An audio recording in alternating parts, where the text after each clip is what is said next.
So, hello guys, my name is Mayra Madihu. So, i-discuss ko ngayon derivative of trigonometric function. So, yung formula niya ay sin u equals cos u and du.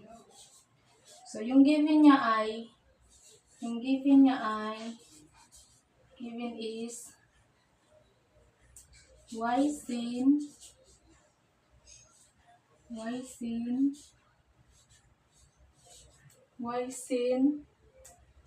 5x.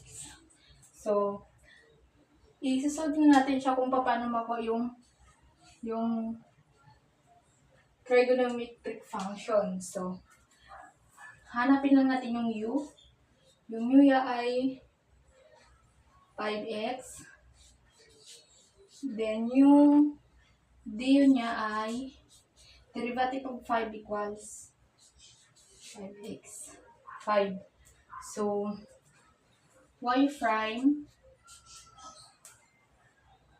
cos, ito yung formula niya. Cos 5x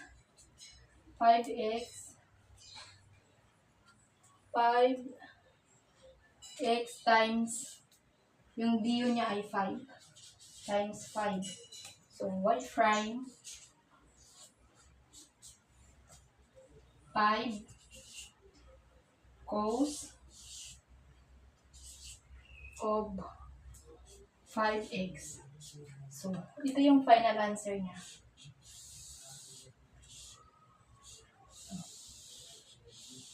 I-discuss ko kung paano siya nakuha. So, sin u equals c cos u du, given is y equals sin 5x, u equals 5x, yung du niya ay 5.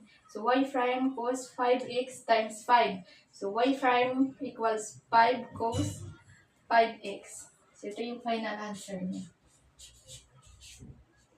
Ito yung final answer.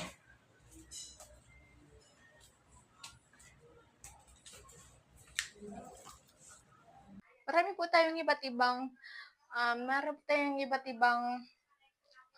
different of trigonometric. So, ito po yung kanyang formula. Cos u du, yung yung u, hanapin lang po natin. Ito po yung given natin is y equals sin 5x. So, hanapin lang po natin yung derivative ng 5. Kaya yung du natin ay nagiging 5. So, paano nga ba natin nakuha dito sa final answer natin? So, cos 5x equals 5.